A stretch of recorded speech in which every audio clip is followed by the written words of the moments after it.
After a couple of days, Minnick returned to Kritlag's final resting place.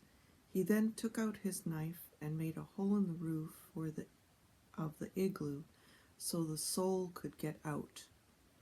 After 5 days had to pass to allow the hovering spirit of the dead corpse to leave.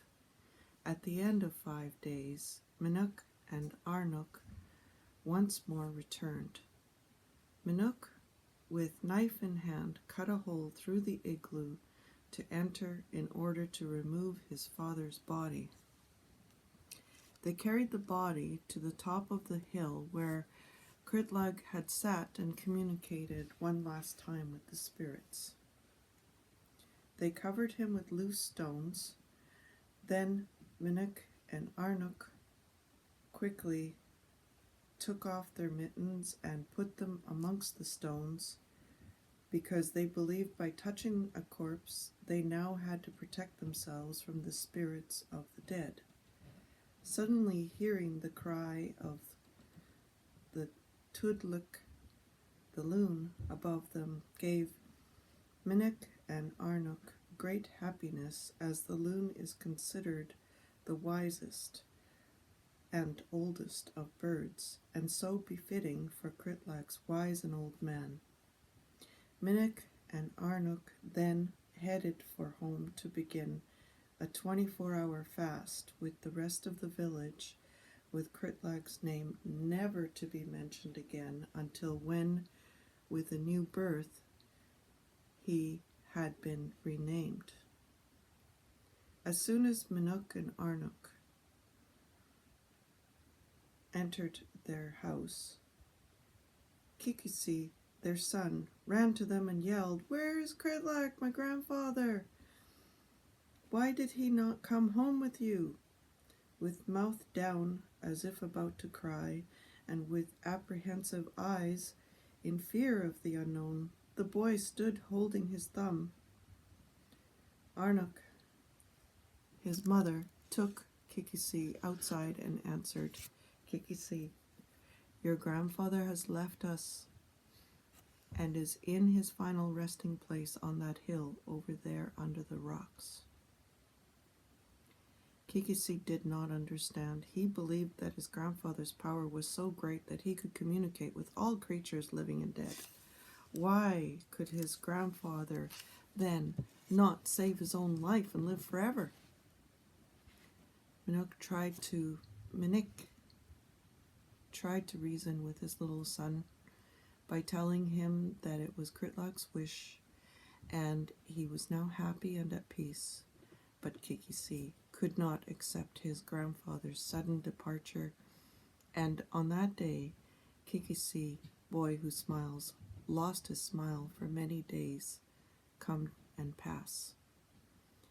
The summer arrived with the sky filled with glowing colors from the sun. The snow melted and the land was green with grass.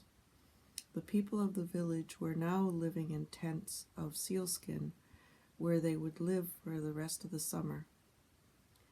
There was much activity for all. A catch of store of food had to be filled for the next winter. There was much to be done. First, the meat had to be hung on long poles to dry and allow the sun and sea air to get it ready to preserve for winter. They then buried the meat in holes dug in soft earth about a foot or two, digging through into frozen earth beneath, where the meat soon freezes in the ground, where it will keep for food for the next winter. They then cover the meat with stones to keep the dogs and foxes and wolves from getting the meat. Bags of sealskin were filled with blubber and stored in catches with the meat, and a gourd made with walrus belly was used to place meat and fat in ready to bury. Birds were caught in nets, fish were caught in nets and spears, rabbits were snared, and foxes trapped. Men hunted seals and walrus from their kayaks. The whole village participated in a whale hunt, with the whale blubber used for candy for the kids, good body fuel for the meat, for food. When seals were caught, the bones and blubber were put back into the sea after everything else was used, because the Inuits believed the spirits of the seal would haunt them. The seals were greatly in demand, as the fat from the seal's body was used for fuel, the meat for food for both Inuits and dogs, and the seal skin for warm boots and summer coats, and leather strings for harpoons and bones, and for dog harnesses, as well as to make boats. Driftwood floating along the coast, blown by the wind, had to be gathered, as was the only supply of wood to be had.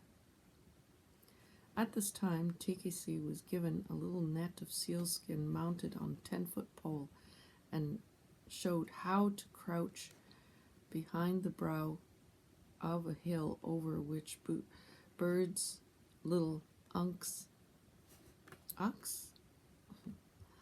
that were very tasty, would fly in from the sea, then to raise his net, catch them like butterflies. And he caught many, but even when his mother clapped her hands and said, "Atuk, well done, my son," Tikisi's smile would not come. Later in the day he ran up the hill where his grandfather was resting, and he cried out, "Grandfather, I need your face before me." Suddenly a voice from the air cried out, "Hi-ya, ya, hey, ya, Tikisi boy who lost smile.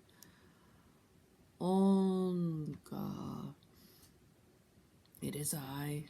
Fine smile, cry no more for me. My old bones are free.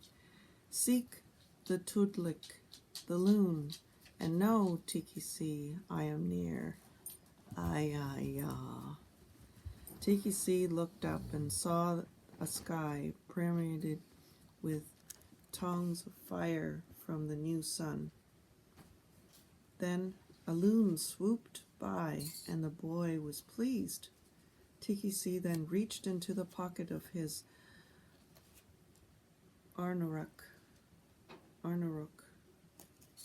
and pulled out a small carving of the loon his grandfather had finished for him, and pressed in his hand before Kritlag's final journey.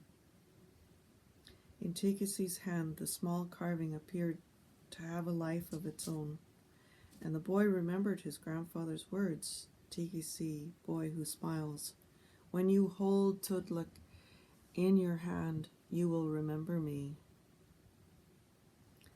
Then Tikisi, with brand new smile on his face, heard the restlessness of the dogs, and knew it was time to cut up the meat into small morsels and feed them. And he ran off with dreams of being all that his beloved grandfather had said he would be.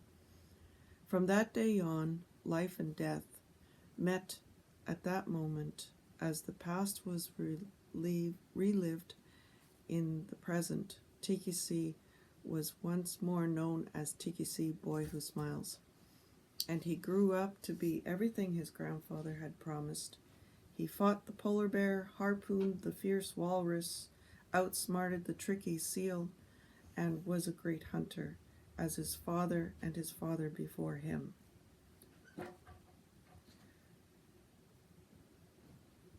Nakor Mick, thank you, my grandfather, and action. Goodbye.